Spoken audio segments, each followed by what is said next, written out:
Philiopolis, Practical Philosophy. Hello everyone, old or soon-to-be, Nicholas here.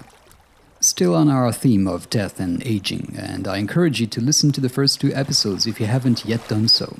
Today we're going to scrutinize a rather common objection to the eradication of aging in man.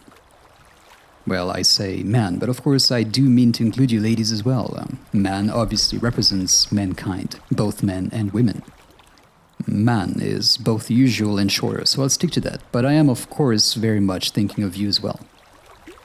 So when speaking of the possibility of changing our biology to slow down, prevent, or even reverse the aging process, often one of the first objections is the natural aspect of aging. Aging, it's nature. That's what it is to be human. Well, those kinds of comments. And I am not trying to deny it. It's true, man is an aging animal, and he's always been so. But do you know what man also has in common with other animals? He becomes sick, he is sometimes malformed, he's too hot, he's too cold, he breaks his bones, and a host of other nice things like that. Yet we're not here telling sick people, oh sorry, but antibiotics are not natural. Or telling conjoined twins, oh okay, it isn't convenient sharing the same pants, but we're not going to separate you with a scalpel. We don't deny ourselves clothing when not hairy enough, and we aren't choosing to be here sweating like a pig because air conditioning isn't as natural as skin glands.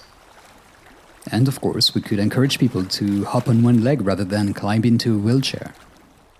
No, I believe it's obvious enough that nobody really takes the natural or non-natural aspect into consideration before deciding whether or not something is beneficial.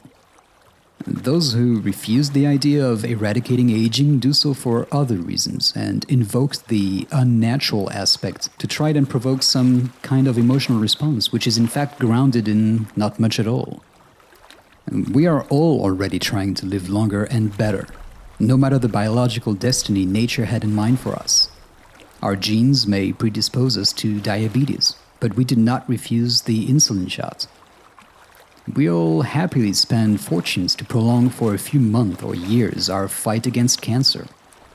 We want more life, and we systematically act like it, all the while shouting the contrary from the top of our lungs. I do not wish to go against nature, says the septuagenarian while taking his 10th pill of the morning. But this hypocrisy, I understand it well. It's logical. It is a defense mechanism, actually. It's quite natural. We don't want to be disappointed, and so when unsure, we prefer pretending that the result isn't so important. The tumor may kill us despite the chemo, so it is less traumatizing if we manage to convince ourselves that it isn't such a bad thing after all. This way we can only win. More or less. Except that clearly there's one option which is rather more, and the other rather less. And this option which we all prefer deep down, it's life. So trying to reassure, to calm oneself when we have no choice is understandable, wise even. Telling oneself that it is natural, that it is life, all that, why not, if it may avoid useless trauma in the face of the inevitable? But when it is possible to fight and win, giving up is a mistake. A costly mistake when we're on the verge of conquering aging and people drag their feet, scared to be disappointed. And it is fear of being disappointed. Because as soon as we're hopeful, such as with anti-wrinkle creams, antibiotics, or quadruple bypass surgery, we get going, we rush in. And then, natural or not, that no longer matters. Any method is on the table to live longer and in better health. Of course, one could say that eliminating aging is not the same. It's not like treating a disease or alleviating some suffering or just adding a few more years. It's not the same, except that yes, it's rather quite the same. In taking this logic to the end, there is no obvious place to stop. If we are able to unblock all arteries, remove all wrinkles, clean up all brains, remove all senescent cells, eradicate all tumors, well, repair everything that breaks and maintain the beast in shape as if it were 20 years old, in the end it's precisely the same as preventing aging. And so the question will arise of when to stop repairing, or what not to repair.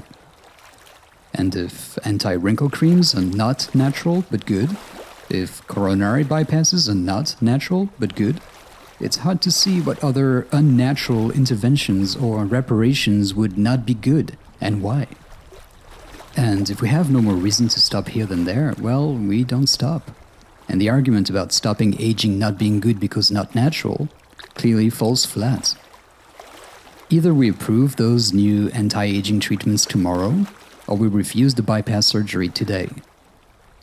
Okay, we could also say that roughly 100 years is the natural limit that works well for humanity. Except that we saw in the previous episode that no, the evolutionary reasons which implied that biologically speaking we had to sacrifice individuals to save the species are no longer relevant. The aging process naturally arose to serve a need. This need is now obsolete since our evolution is almost entirely in our hands. This mechanism now has as much utility as a vestigial limb, which would indeed naturally disappear over time, but thankfully we're going to speed things up. There may be other reasons for the evolution of an aging mechanism.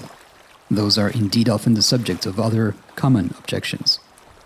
Men have a psychological need for an end, a sense of urgency to motivate their actions, some population regulation mechanism, and so on. We will go through all these objections one at a time in upcoming episodes, so I won't go deep into it here. From a personal standpoint at least, we're all rather hypocritical, and it's about time we realized it. The natural side, humanity has long been trying to run away from any chance it got. Ever since man became man, ever since he understood that sharper things than nails could be achieved banging rocks against each other, he has always wanted to get rid of his natural handicaps by playing on his main strength. Also perfectly natural, his inventivity. And precisely, we have here an important point. Inventivity is natural. So is the survival instinct. Put the two together and we have biological engineering and the end of obligatory aging. Or rather the end of pre-programmed rot. Either we consider this step as natural and good, or we consider it as artificial, but desirable just as well as other advances since we got down from the trees. Or I extend an invitation to those who love what is natural because it is natural to push their reasoning to its conclusion and go live in the nearest cave. No need to move anything there, all of it is artificial. Speaking of which, natural is not synonymous with good. The plague is natural too. Parasites which eat their hosts from the inside. Mutations making people blind, oversensitive to light or pain. Natural catastrophes. Well, it's in the name already. And to that list I would indeed add aging, the sacrifice of trillions of living beings who simultaneously have an irrepressible will to live and see themselves just as irrepressibly die slowly. Isn't nature beautiful? I'm rather happy it made us smart enough to allow us to sort the good from the bad in its haphazardly and indifferently put together masterpiece. Because in truth, lovers of the natural make the mistake of forgetting about its innumerable horrors and worshipping nature for its few lucky successes. Well, I'm not here to put nature on trial, although I can hardly resist the urge and I feel it's bound to happen soon. But for now, I only wish to show that natural and virtuous are two entirely decoupled notions. They have nothing to do with one another. Because in truth, the good can be distinguished from the bad by its capacity to answer our calls, to facilitate or hinder our endeavors to reach our goals. There's rocks on Mars. Is it good or bad? It is, of course, for us Earthlings, neither. They are there naturally. But before being able to judge the situation, one needs to have a basis for judging.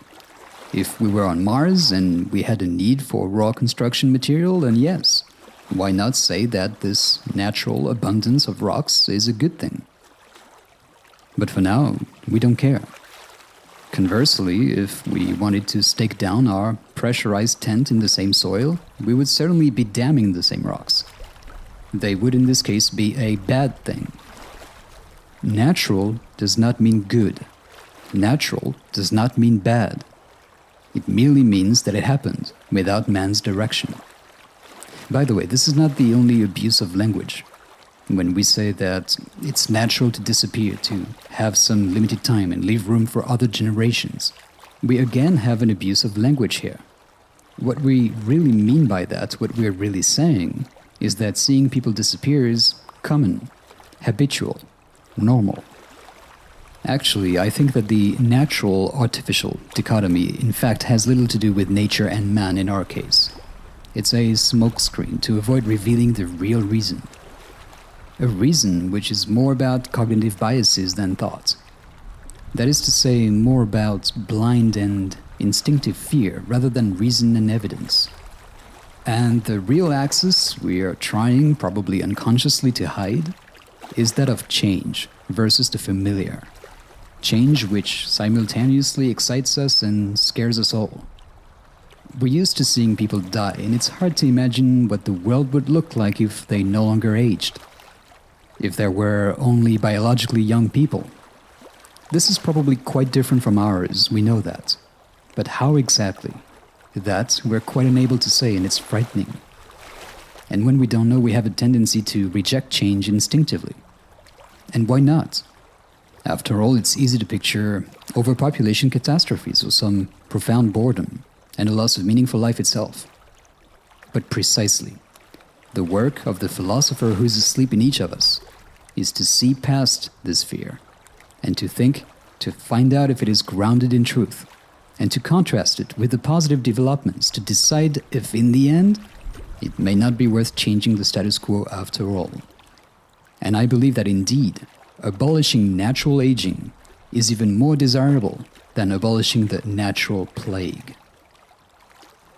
We've just seen that it is hypocritical to, on the one hand, praise the natural cycle of aging, while on the other doing everything in practice to slow it down. And we've also seen that it is clearly natural for man to want to combat what he doesn't like in nature anyway. And that actually good and bad, or what is desirable and what is not, are two notions that have nothing to do with natural and artificial. Refusing to stop biological aging in man, under the pretext that it wouldn't be a natural pursuit, is not only false, but it makes no sense regardless. So, in the upcoming episodes, we will keep analyzing the fears coming from the prospects of putting the human aging process under control. Until then, thank you for listening to today's episode. Do not hesitate to subscribe to the podcast or to share it. See you soon.